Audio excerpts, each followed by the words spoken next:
Good evening, this is Jacob Hornberger, and this is the Jacob Hornberger Show. Nice to be back with y'all. I'm going to be talking about two big things tonight. They're burning issues of the week and of the month and of our time.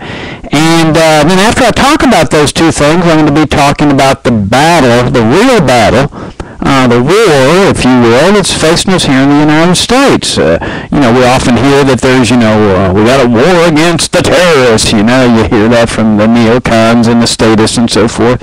Or others will say, no, Jacob, no, it's the war against the drug dealers, or the war against the illegal aliens who are invading America and occupying our country and taking over the public schools and the welfare system and so forth. And what else? Oh, you got the war on poverty. The liberals love that one. Oh, we got a war on poverty that's been going on for, gosh, how many decades now? So you got all these little wars going on that the government's supposed to be fighting, and of course we're all expected to enlist in these wars and be part of this grand militaristic cause and so forth. Well, those are not the wars I'm going to be talking about. I'm going to be talking about the major battle, the battle of our time, the intellectual battle, the moral battle. But to set the stage for that battle and who are the combatants in that battle, I want to talk to you about two big subjects tonight that are in the news and that are the burning issues of our time.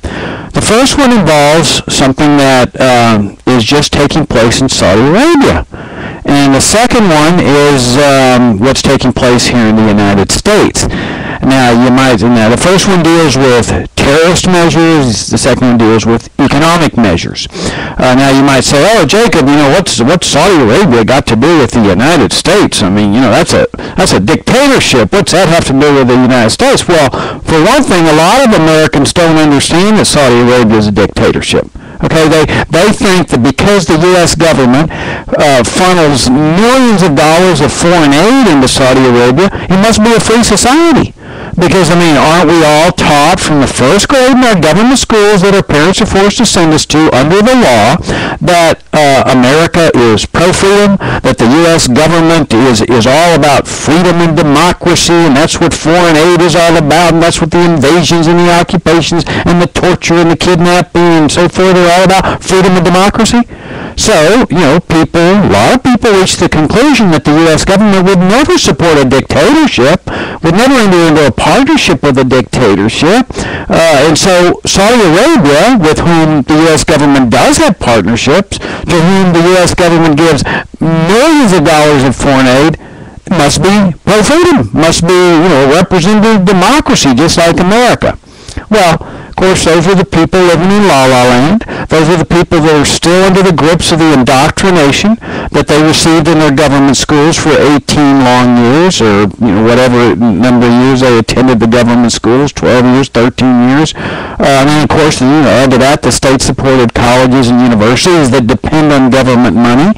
They've got to toe the line to a certain extent. That's the La La Land. That's the purpose of state schooling. This is what I've stressed in this program for the last many, many months now. People get this notion that, America's pro-freedom, it must be supporting freedom abroad. Well, the U.S. government, here's reality. Here's a reality check. The U.S. government supports dictatorships. It enters into partnerships with dictatorships. It's done it for a long time.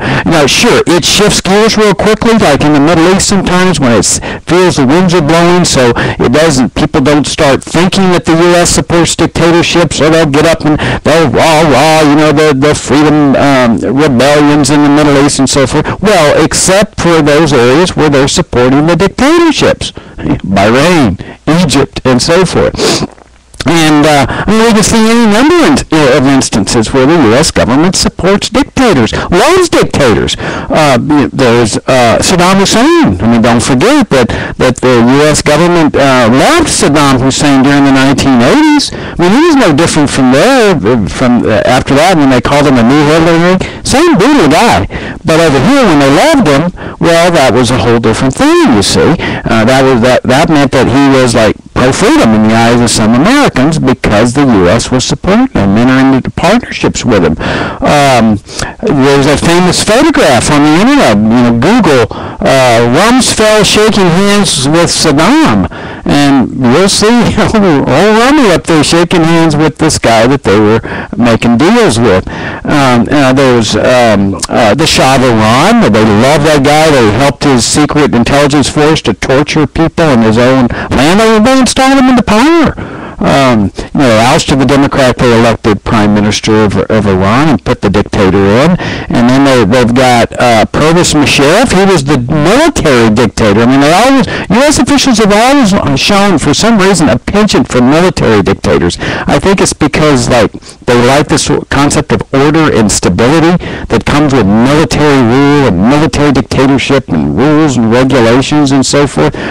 Pinochet and Chile. I mean, they loved Pinochet. It's not clear what role the CIA actually played in that coup, but we do know that they killed at least one American down there as part of the coup, because after 25 years of false denials, they finally admitted they had done it. And then you've got the whole string of military dictators in Latin America that they supported. Guatemala is a good example, where they ousted the democratically elected prime minister of the country, the CIA did, and they installed a series of military dictators. The U.S. government loves dictatorships as long as those dictatorships are part of the empire. Part of the empire, no problem. But, if you get outside the empire, well, then now you got a problem with the empire. Now all of a sudden, we love freedom, we love the rebels and so forth. I mean, look at Syria. Okay, right now, they love Syria, they love the rebels in Syria, right? They're, talking down their noses to the Syrian dictator, saying you need to get out of office or you need to give freedom to your people and so forth. But when they had a torture partnership with the dictator of Syria, and they did, the CIA entered into some secret torture partnership. We don't even know the terms because we're not allowed to know the terms. National security, WMD, state secrets, whatever nonsense they use to keep these things secret. We, the American people, are not permitted to know how they struck this deal with the Syrian dictatorship. But they did. It's the same dictatorship that's now oppressing people. They're killing people, brutalizing people, torturing people. But that, when they were a partner, our government's partner, they tortured a guy on behalf of the U.S. government. The U.S. officials were afraid of getting prosecuted criminally if they got caught torturing this guy. So they just struck a secret deal with Syria, and they did it. That was when they loved the Syrian dictator, because he was torturing on their behalf. Today, he's no longer torturing. He's outside the empire, so, yeah, of course, they're going to lecture him. Same in Egypt. I mean, Egypt, Hosni Mubarak, they entered into a torture partnership with him. They worked together, the Pentagon and military officials from Egypt. Essentially, it's a military dictatorship. And the Pentagon, boy, they would go to dinner together, the respective generals. They were working together because the U.S. believed in this type of system, the order and stability that comes with dictatorship. And so there's a lot of partnerships, a lot of cooperation. But when the wind started shifting a little bit, now we favor the people, now we favor the dissidents. Well, yeah, because it's getting exposed that this is a dictatorship. The American people might find out that the U.S. is making partnerships with dictators and supporting dictators. And even now, since Mubarak left office, the U.S. has continued funneling millions of dollars of foreign aid into really what is essentially a military dictatorship. And it's clear that the military is not going to relinquish its control in Egypt. I don't know if y'all saw this, but in the paper they said that the military, before the people can vote in the Constitution, and get this, the military has issued a declaration of principles that says, regardless of what constitution you form, regardless of what government you bring into existence with the Constitution, it ain't going to affect us, the military industrial, the military commercial industrial concept here. That is the predominant, permanent role of the military, the dominant role that the military plays in Egyptian life. So in other words, the military is saying, we come first, then your constitution and your government come second. We are the permanent establishment. That's a military dictatorship. When the military is dictating to the citizenry what they're going to do and what they're not going to do in terms of government, including dismantling the standing army, the military commercial concept or the military industrial concept, it doesn't matter. The military is in charge. The U.S. government continues funneling millions of dollars into there. They got a nice partnership with this military dictatorship. It's really no different from Mubarak to now. Okay, different dictator, big deal. So now, going back to Saudi Arabia, this is a dictatorship. Okay, make no mistake about it. Don't let U.S. officials say, no, it can't be, Jacob, because the U.S. believes in pro-freedom, pro-democracy, and so forth. This is a dictator. Now, why is this important? Well, let me read you an article, excerpts from an article in the New York Times here. This article came out this week, and get this now. A proposed Saudi counterterrorism law. Notice that word. Terrorism, counter-terrorism, that's the magic word, in addition to WMDs, national security, state secrets, and so forth, terrorism, a counter-terrorism law that would give the Interior Ministry sweeping powers and mandate jail sentences for criticizing the king, would effectively squelch political dissent, human rights advocates said on Thursday. The law would allow prisoners to be held without trial. Sound familiar? And trials and appeals to be held secretly. Oh, state secrets. Sound familiar? Saudi and international rights advocates said it would also grant the Interior Ministry broad powers, including the ability to tap telephones or search houses without permission from the judiciary. Sound familiar? Now notice that what's going on here. They're using this dictatorship, is using the threat of terrorism to get these broad, sweeping emergency powers. The nation is threatened by terrorism, and so we, unfortunately, have to adopt these policies. We really hate to do it, but by golly, it's the only way to protect the nation. We've got to be able to pick up people, the terrorists, and we've got to be able to cart them away. We can't go to a judge. No, that's just too much technicality. It interferes with. Trust us. We know who the terrorists are. We're not going to abuse this power. We're going to protect the country. And we're going to start, monitoring people's activities. We're going to sneak into their houses and search their houses, or simply just barge down their doors. Or we're going to tap their telephones. We're going to do whatever is necessary to keep you safe from the terrorists. Does this not sound familiar? Now, why do I bring up Saudi Arabia? Because, all right, this is a dictatorship. This is how a dictatorship operates. This is what we've been trying to say ever since 9/11. Okay? That when the U.S. government used the 9/11 terrorist attacks, there's that word, terrorism, as the excuse to adopt the Patriot Act, the enemy combatant doctrine, the NSA spying, the warrantless searches of people's homes and bank accounts and businesses and so forth with those idiotic NSA letters, and when they keep the system secret, the tribunals at Guantanamo, or some of these, the state secret doctrine when somebody comes and sues the government because they've been kidnapped, they've been tortured, they've been incarcerated without any judicial process at all. They're seeking redress of grievances through the judicial process. All the government's got to do is say, Your Honor, state secrets. And every federal judge in the land quivers and quakes at those two words and says, oh my gosh, state secrets, the nation's going to fall if I continue, and they dismiss the case. And the dismissals are upheld by the Court of Appeals. So, really, they can do whatever they want.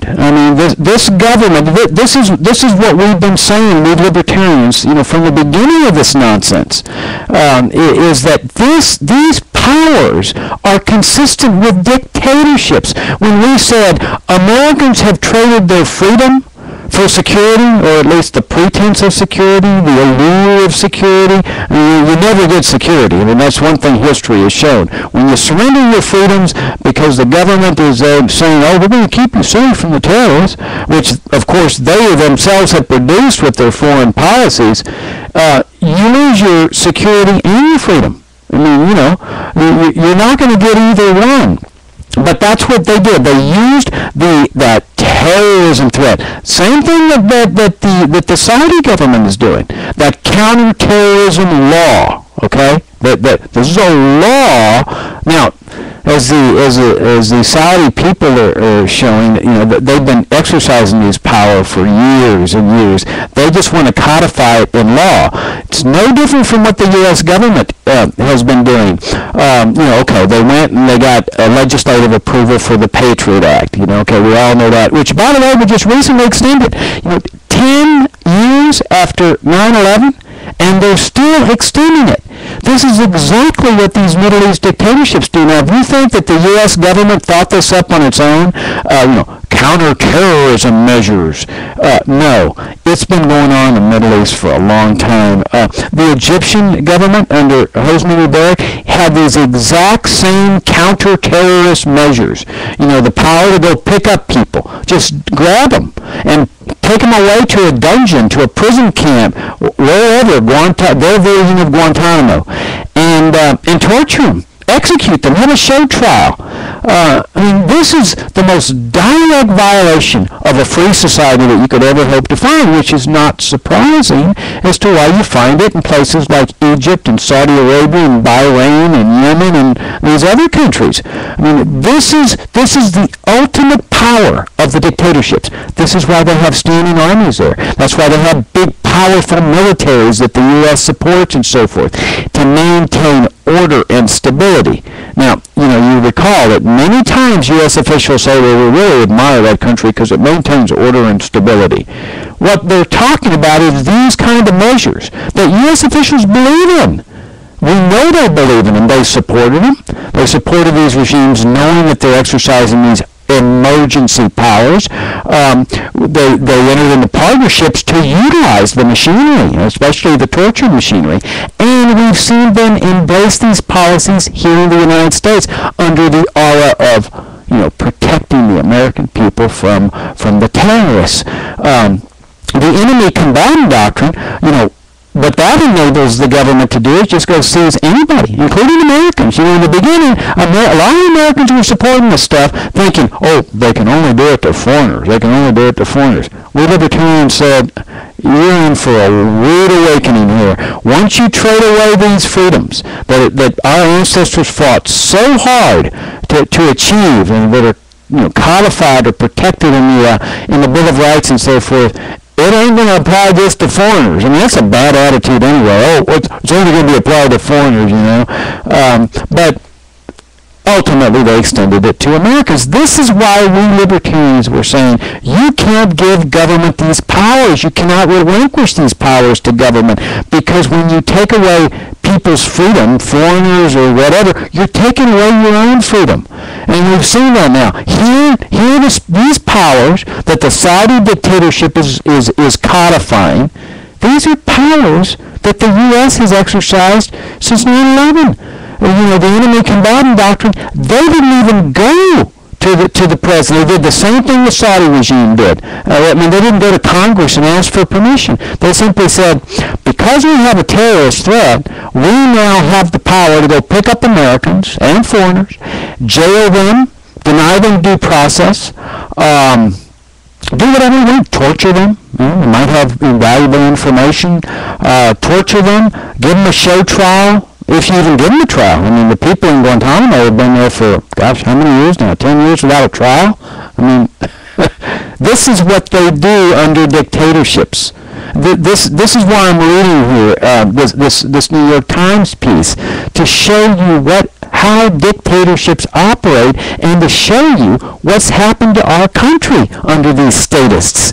And notice that, you see, that the emergency never ends. I mean, is there a terrorist threat in Saudi Arabia? Well, I don't know. I mean, maybe there is, but I mean, it certainly can't arise to the grand notion of, oh my gosh, there's the nation's about to fall. What they're really thinking about is people who are resisting dictatorship. That's what this law is directed to. And that's the real danger, is that this concept of terrorism has a very expansive, subjective meaning. And people here think, oh, well, that would never happen here, Jacob.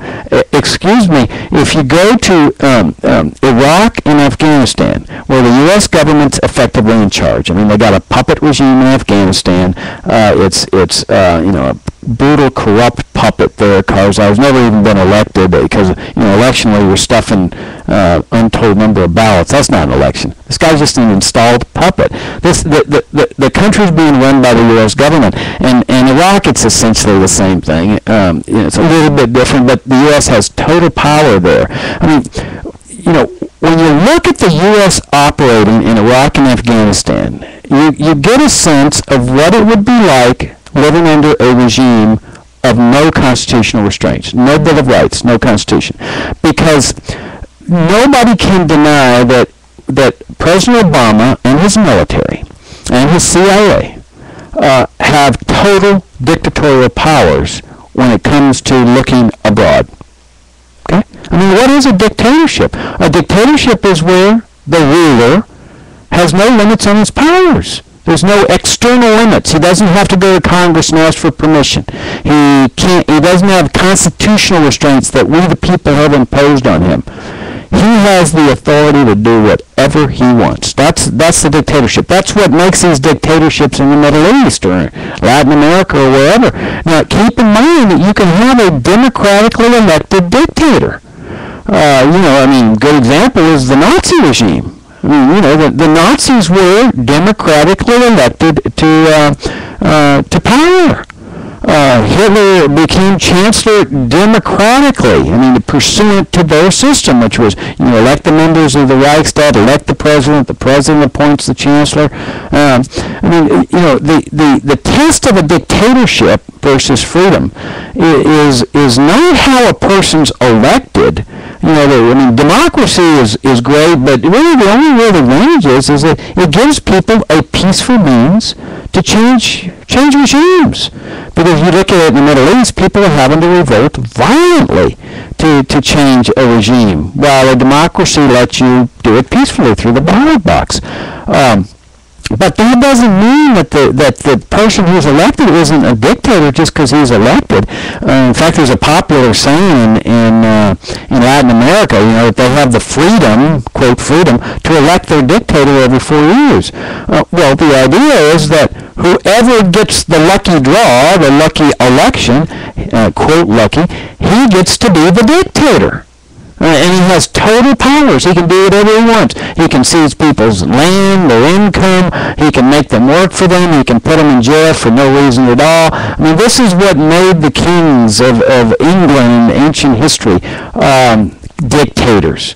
And it's also why the British people rebelled against this system, because they saw that as tyranny, that kind of system. Now, the Nazi government, it's another interesting example here. When the terrorists struck at the Reichstag, after Hitler came into power as chancellor, they still had the president there and so forth. The Reichstag was still operating. The courts were still operating as they had been doing, and the terrorists strike Reichstag with a firebomb. Okay, some people think that Hitler was behind this in order to create this emergency. I wouldn't put it past them. Governments do that sort of thing. They create the emergency in order to then scare people into surrendering the powers. But whether he did or didn't, Hitler goes to the Reichstag and he says, hey, we've got a terrorist threat here. Yes, he used the magic word, terrorism. I kid you not. People think, oh no, only the U.S. has done this. No, only the Middle East dictators have done this. No, go back and Google Reichstag fire, and you can see Hitler, or Google Enabling Act, Germany. because Hitler goes to the Reichstag and he says, we have a terrorist threat. And it was even worse than that. Okay, remember during the Cold War when we had a national security state and we had, all this stuff with the Cold War and the military-industrial complex and the CIA and, all the Cold War emergencies and the hot wars, because the communists were going to start tipping over the dominoes and take over America and invade America. Remember all that? Hitler cited the same problem, that the terrorists happened to be communists, and Hitler was facing the Soviet Union, which of course later was made the official enemy of the U.S. This was before the U.S. partnered with the Soviet Union and turned over all of Eastern Europe to him as part of the bargain in World War II. That Hitler was facing down the Soviet Union, and so these people that commit this fire, or at least accused of committing the fire, they're communists and they're terrorists. So Hitler's got two arguments now for this emergency. He goes to the Reichstag and he says, I want you to give me extraordinary powers. What powers? The same powers that are being employed in Saudi Arabia, the same powers, counterterrorist powers, that the President of the United States started exercising after the 9/11 attacks. Same principle. The power to, now, okay, they're not putting people in the jail for free speech violations, all right? But they are having the power to define who a terrorist is. And their power and their definition of terrorist expands, especially as the terrorist threat gets amplified. In Saudi Arabia, a terrorist is a person who criticizes the government. And that's what's inevitably happening in Nazi Germany, where these counter-terrorist measures are all designed to maintain control over the people, make sure that the people don't get too restless over the powers and the domination that are taking place. Inevitably, the people who are exposing the government wrongdoing, the corruption, the powers, incarcerating innocent people, no due process, they become the official enemy. They're demoralizing the troops. They're interfering with the war effort. And remember, the way that George W. Bush defined things, we're at war. We're at war. We're at perpetual war, eternal war. It's never going to end because there's always terrorists. Yeah, never mind that they're, occupying, invading countries, torturing people that are producing the foundation for the anger and hatred that generates the terrorism. Well, yeah, that supposedly it's not supposed to matter. All that matters is, the terrorists are coming to get us. The terrorists are coming to get us. And so they use this as an excuse. Okay, look at Iraq and Afghanistan. Who are the terrorists, for example, in Afghanistan? There are people, who, it started out as Al-Qaeda, remember? That was the original idea. They were going to go in there and they were going to kill Al-Qaeda. Well, they've been there 10 years. If they haven't killed Al-Qaeda by now, something's not right. Well, who's a terrorist? A terrorist has been expanded to include people that are trying to rid their country of an unlawful occupier. Now, we all know it was unlawful to be occupying this country. They had no declaration of war from Congress, as required by the Constitution, same, of course, with Iraq. They never got permission of the United Nations, which is where they go sometimes. That doesn't make it legal if they had, but I'm just trying to make a point that there's no legal basis for occupying a country for more than 10 years. So what do? They call a person a terrorist anyone who resists their occupation. In other words, here this government goes in and invades this country and says, well, not only are we going to invade, we're just going to stay here, and we're going to barge down your doors because we have total dictatorial powers. We don't need search warrants. We're going to subject you and your family, including your wives and your daughters, to personal body searches, and you have to stand there and take it. I mean, it's like TSA airport expanded across the country. Okay? That's the best way to look at it. Imagine that. TSA funnelers, TSA body, gropers, across the nation, having the power to barge into people's homes, businesses, pat them down, touch their private parts, looking for weapons, and if somebody resists us, he's a terrorist. He's a terrorist because, you see, he's not supposed to resist the domination of the empire. And that concept, that expanding concept of terrorism, is what ultimately government officials exercise. And this is what we kept telling people, we libertarians, after 9/11. You cannot trust them. You cannot trust them with this power, because inevitably, in another big emergency, they're going to start going after the dissidents. They're going to start doing exactly what they're doing here, because they already have the power.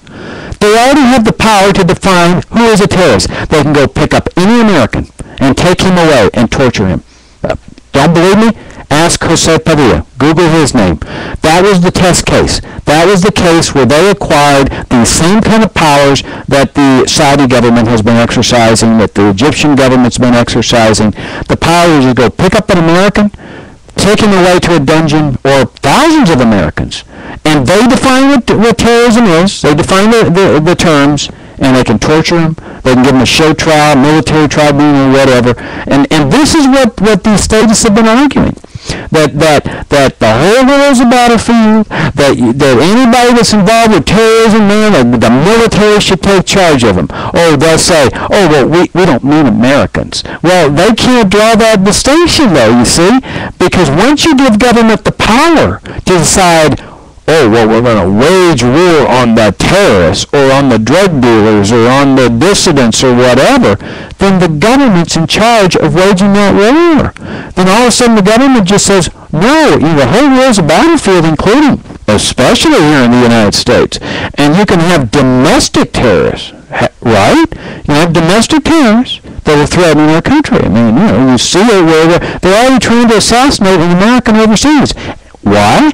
As part of their war on terrorism. And if they can assassinate Americans, then they can certainly do everything less than that, including picking them up, torturing them, carting them away, keeping them in jail forever as wartime terrorists.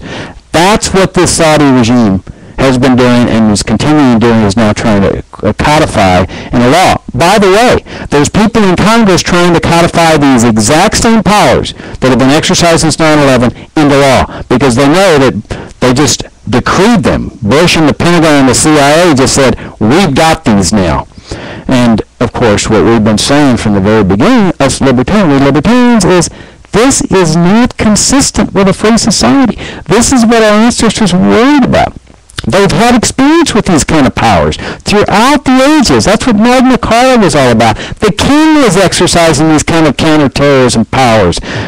This is what the Bill of Rights was all about, to prevent the government from exercising these kind of counterterrorism powers, whether they were for counterterrorism or any other reason, just because they don't like what people are saying, criticizing the government, which is exactly what the Saudi king is concerned about. He doesn't want to be offended by people attacking his royalty.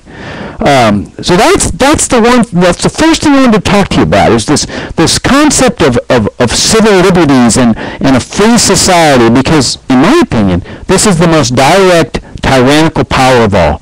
The power not just to tax, not just to go and seize people's guns, or not just the power to interfere with people's speech. This is the most direct power of all. The power to just go out and start seizing people, call them terrorists, put them in a dungeon, torture them, isolate them, drive them crazy through sensory deprivation, as they do with people, and keep them in jail forever, or just have a little show trial and execute them. Okay, that's the first part, the civil liberties, foreign policy, things I've talked about before, but here's a real-life example taking place in Saudi Arabia to give you an idea that this is what dictatorships do. This is not what free societies do. Now, the second thing I want to talk about is this debt ceiling controversy. I mean, it's coming up to the edge here. I think it's August 2nd, the big deadline. They can't add to the amount of debt that the U.S. has already incurred, which is in excess of $14 trillion. My opinion, I still think, I've predicted this, I still think the Republicans are going to cave. Why? Well, simply because they've always caved. Now, okay, I tip my hat to them so far. They're not caving so far. But my opinion is they're going to cave. Now, there's no question that ceiling should not be lifted. I mean, that's the purpose of a ceiling. It's saying we've got too much debt. We don't want to add to the debt. Live within your means. And if you have a ceiling that's lifted every time it's reached, then it's not a ceiling. Then there's no ceiling at all. It's just say, go out and spend as much as you want. If you can't raise the taxes to pay for it, just go ahead and borrow the money and keep adding to the debt. Each person's share is about, what, $46,000 or something like that. But it's so funny to say this. You know, here's an editorial from the New York Times, their lead editorial today. The party that can't say yes, and they're taking the Republicans to task for not saying yes to lifting the debt ceiling because they say, oh my gosh, there's going to be a catastrophe if the government defaults on its debt and so forth. Was the New York Times concerned about, you know, this debt ceiling for the last 2 years or so? I mean, remember the last time the debt ceiling was raised, they brought up this same nonsense. Oh, we can't do this. Oh my gosh, catastrophe, whatever. Okay, well, they gave him a chance last time, right? They gave him a chance every time, saying, all right, we'll lift it this time. The last time it was lifted, what happened? They went out and celebrated. They said, happy days are here again, spend and borrow, spend and borrow. For the last 2 years, did you see the New York Times or any other statist organization or any other statist, liberal or conservative, whatever, saying, we've got to get ready for the next debt ceiling thing, because it's a ceiling, we can't lift it again. No, it was stimulus plans, it was bailouts, spend and spend and spend and spend, because they knew that when the ceiling came up, they could just do the same thing they do every time. Oh, catastrophe, oh my gosh, we can't do it, and take my word for it, if they lift it again, they're gonna say happy days are here again, they're gonna go bring out the champagne, and they're gonna start boozing it up, because it's now, you know, spending like a drunken sailor. Right? Because that's what this is all about. Spend and spend and spend. And it's so interesting watching the liberals, because what do they say? They're saying spending is the key to prosperity. Spending is going to get us out of the recession. Or spending is the solution to everything. Well, if spending is government spending is the key to prosperity, then would someone mind explain to me why Cubans are in the depths of despair? Why they're on the verge of starvation? Or North Koreans? I mean, why don't they just spend? Why wouldn't the government just spend the money? You know, they're saying over there in Greece, well, oh, the problem with Greece is that they don't control their own money supply. They don't have a Federal Reserve to print the money up to stimulate the economy. Well, Cuba does. Cuba's got a Federal Reserve. North Korea's got a Federal Reserve. Why don't they just, if that's the secret to prosperity and to wealth and happy days are here again on the welfare state, why don't they just go ahead and start spending money there? Well, you see, because that is the cause of the problem. This is what liberals don't want to acknowledge. This is what conservatives don't want to acknowledge.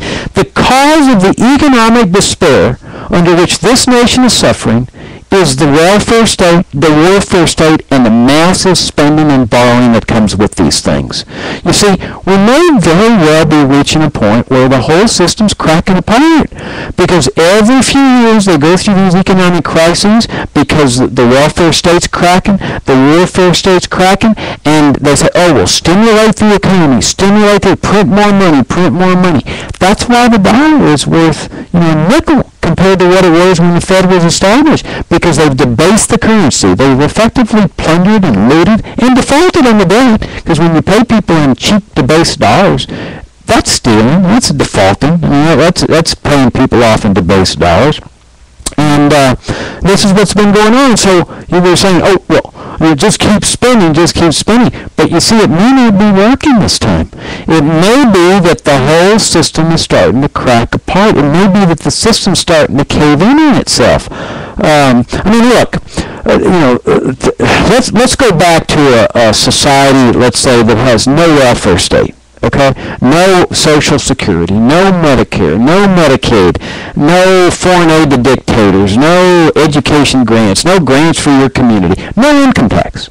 Let's say this is America, where everybody keeps everything he earns and gets to decide what to do with it, provide for his retirement, his health care, give away to charity or not, or whatever. But this is what, let's say, people think is a free society.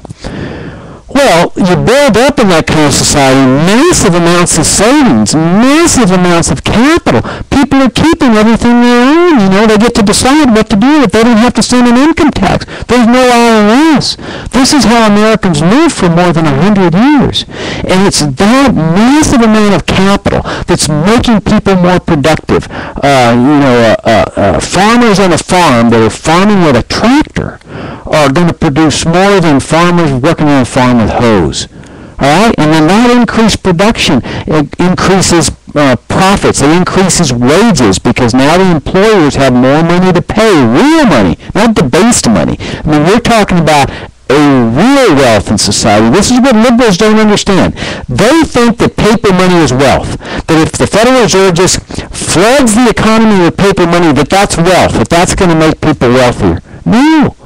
Because wealth is something, that's got capital behind it, it's got savings behind it, real wealth, things that people value.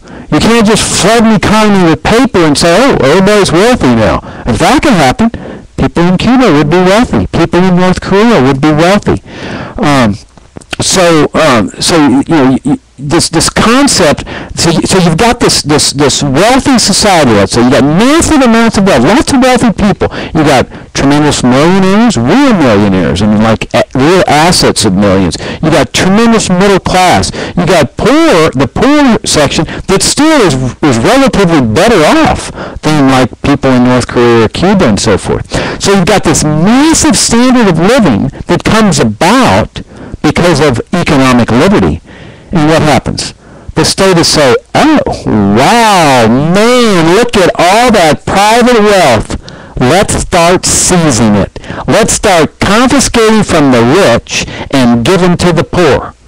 But you see, they never stop at the rich, because then they got to start taking from the middle class. And some of the rich then start dropping into the middle class. And so, but in the beginning days of the welfare state, man, it's happy days are here, because you got all this wealth to confiscate, and you're looked on as a hero. Man, you're taking money from the wealthy, you're later taking money from the middle class, you're giving it to the poor, you're a good person, you're a compassionate person. Man, you're a saint. The Catholic Church going to put you up for sainthood and stuff, maybe even while you're alive, because look at all this good you're doing. And this goes on for decades, because you see this massive accumulation of capital, of savings, of wealth. You can confiscate money each year from that and still get along. In fact, you may even have an expanding wealth society. Why are the welfare states going on?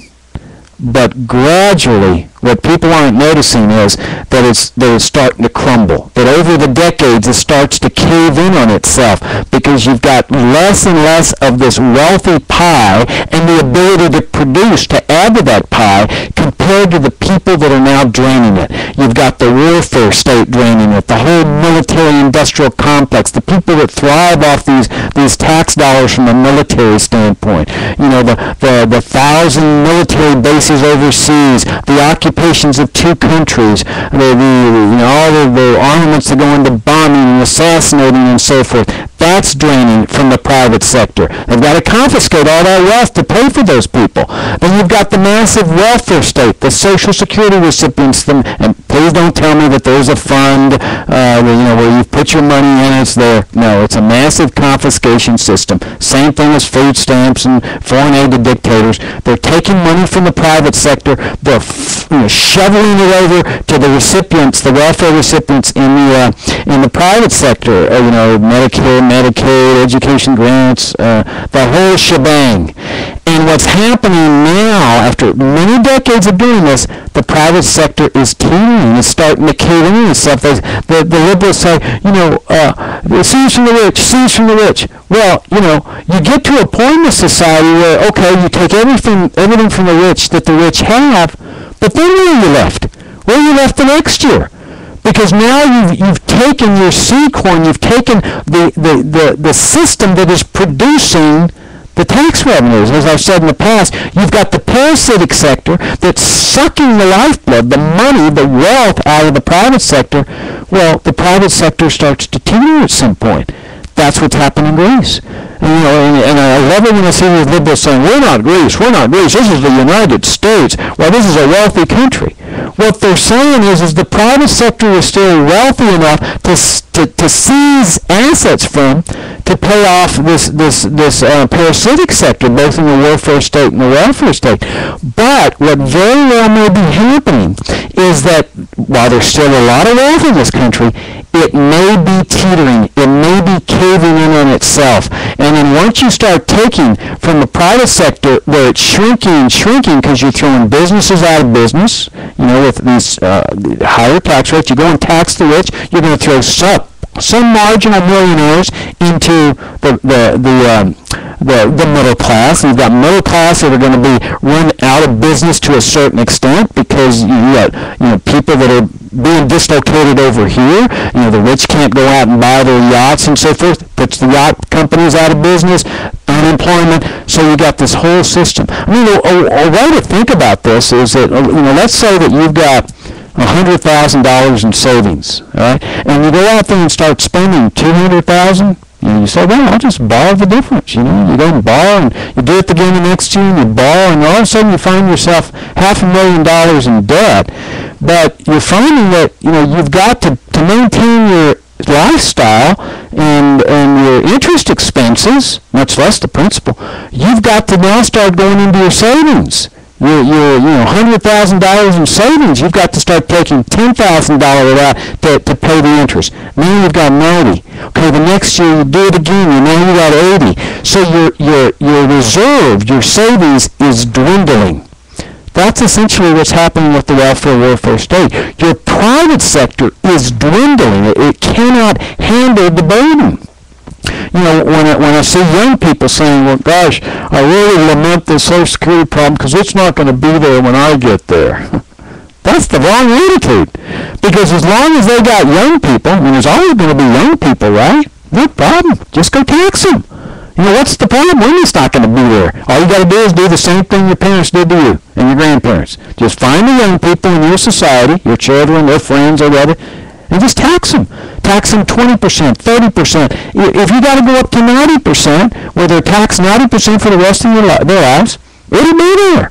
Okay? That's essentially what Cuba and North Korea did. They took everything from people, but, instead of taxing people 90%, they said, well, shoot, let's go all the way, tax them 100%. Have everybody work for the government. And that's how these things end up.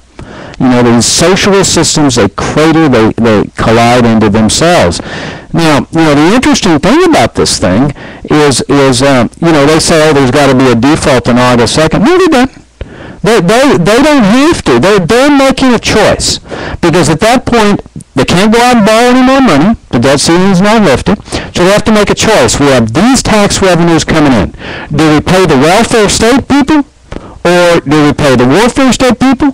Or do we pay our contracts? These loans are contracts where they promise to repay. People loan the money, they promise to repay.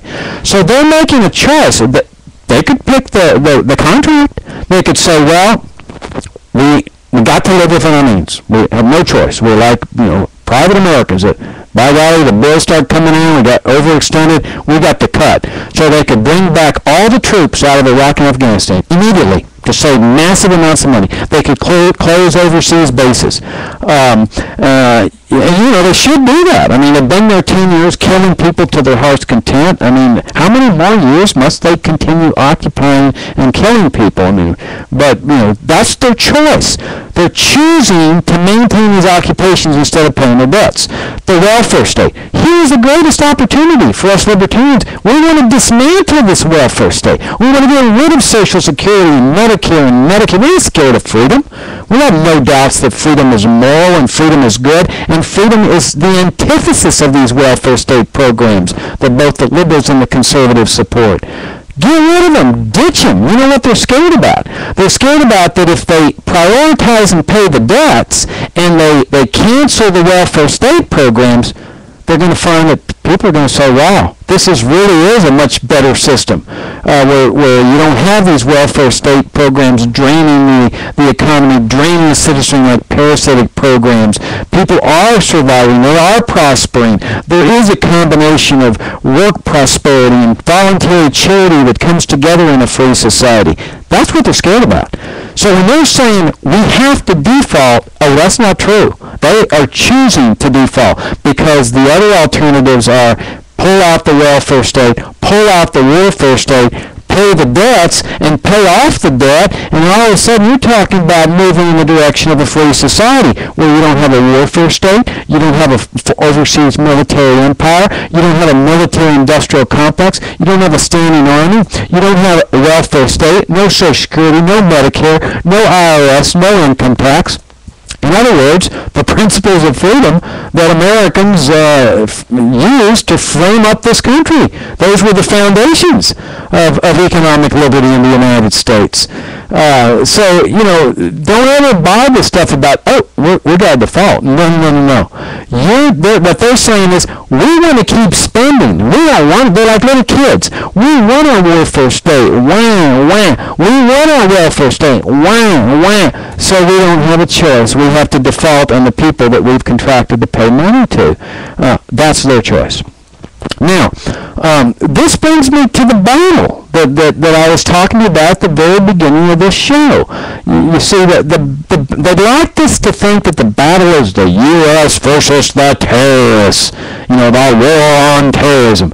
This is what we had to deal with throughout the entire Cold War. Against the Soviet Union, the Soviet Union, the communist monolithic bloc. We have to sacrifice 60,000 American men in Southeast Asia and Korea because of the monolithic communist bloc. If we don't, the dominoes will fall, and the communists will come to America and take over the public schools and the IRS and the interstate highway system. I mean, we heard this, that there's a war on communism. We're hearing now, war on terrorism. We're hearing war on poverty. I mean, isn't that what these programs are? Oh, by the way, Social Security was enacted during the Great Depression, like an emergency measure. I mean, did anybody ever anticipate at the time that it was going to be made permanent forever, even when the Great Depression ended? But here we are, we've got I guess we got all the counterterrorism stuff 10 years after 9/11, maybe, which isn't so bad. Egypt maintained their counterterrorism measures for 30 years or so, and we still got these New Deal programs, the emergency programs and so forth. So the war on poverty, the war on drugs, that's where they wanted all these powers, and they couldn't get them all, so they went over to the war on terrorism, including, of course, the jury suspension of jury trials. But you see, it's all these wars to make people think that, we've got to unite behind the government because the American government's fighting for freedom and protecting us from all these things, from poverty and from the drug dealers and the terrorists. Oh, the illegal aliens too. Well, that's not what we're facing in this country. That is not what we're facing. Let me tell you what the real battle is in America. It is the libertarians versus the statists. That's the battle. Or if you want to put it another way, libertarianism versus statism. That's really the battle. And the battle lines are forming up. It's those of us that want to restore a free society to our land versus those that want to continue maintaining statism. Now, we've seen what statism has done. On the welfare side, we've got impending bankruptcy, economic despair, all the money that's going in to fund the empire. And we know what empires do. Talk to the Soviets, talk to the British. They had empires too. Remember Ronald Reagan used to say, we made them spend their way into bankruptcy. They don't say that anymore, conservatives, because they know that's what they're doing here.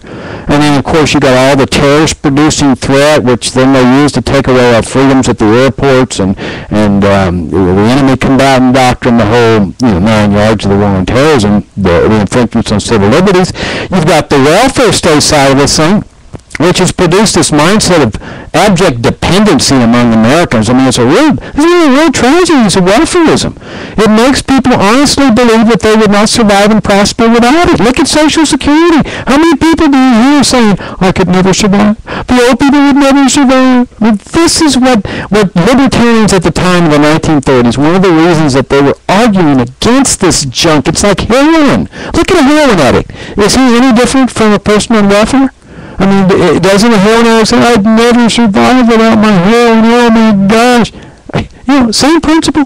And the best way to get rid of heroin, cold turkey, man. Just cold turkey. Same thing with booze, cigarette smoking, go cold turkey. That's the way we ought to do with the welfare state. Forget this gradualism. I mean, it's just ridiculous. Just push the button and get rid of this stuff, and maybe this death ceiling is an opportunity to at least show people for a few weeks before the Republicans cave in and stuff that people will get along fine without this socialist junk. But that's what we're dealing with. We've got the statist vision that has produced all this economic crisis.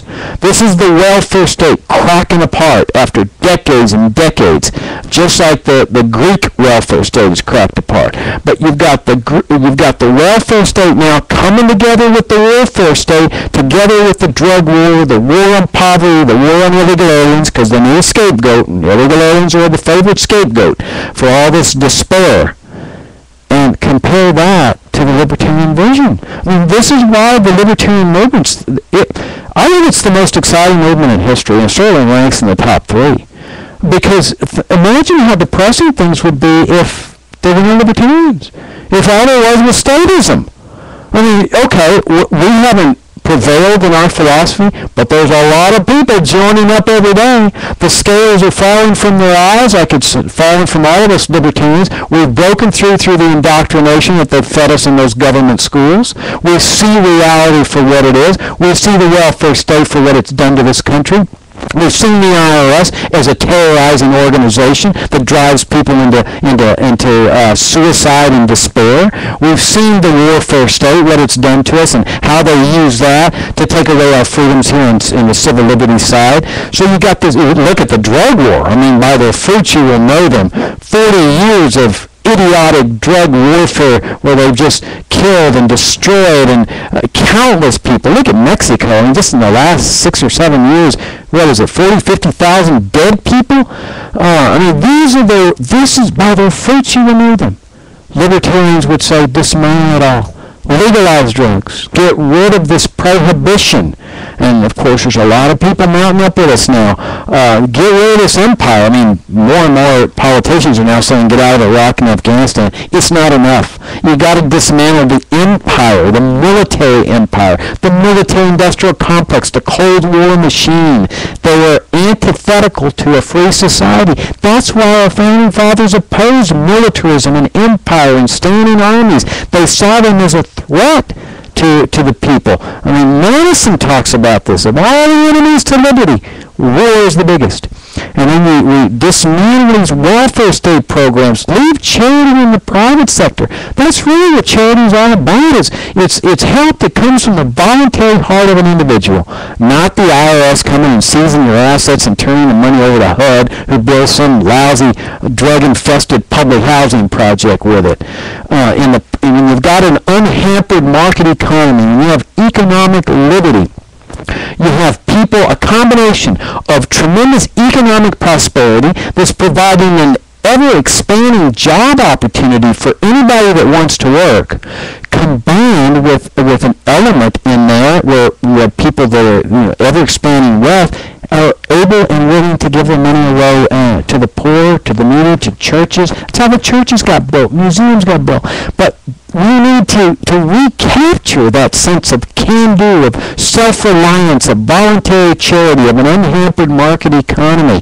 And because, this concept of government dependency is debilitating. It weakens the nation. I mean, you can have the most powerful government in the world, which we do, the most powerful military in the world, which we do, but you can have a very weak citizenry, which we do. Well, the weak citizenry economically, where the private sector is teetering now, but also this sense of dependency and, I wouldn't be able to do it without my education grants. I would never get educated if I weren't using the IRS to take people's money from them and fund mine. Ridiculous. What we're doing, we libertarians, what we need to do is help everyone recapture a belief in yourselves. You got to believe in yourselves. And you can't believe that everybody's coming over here to invade and conquer and so forth the United States. These are all ruses. They've been used for decades and millennia by status to induce people to go along with the deprivation, the loss of their freedom, economic freedom, civil liberties, whatever. So we've got to keep fighting as we're libertarians, because this is the battle. It's we libertarians against the status, whether they're conservative status or liberal status or welfare status or welfare state status. We have the moral high ground, and we have the economic high ground. Our movement is growing. It's getting more exciting. We've got a lot of people of all ages, especially those in the younger crowd, that are starting to discover what we're all about. These are exciting times. We got to just keep plugging ahead. That's the show. Thanks for listening in. Enjoy talking to you guys again. Talk to you next week. So long.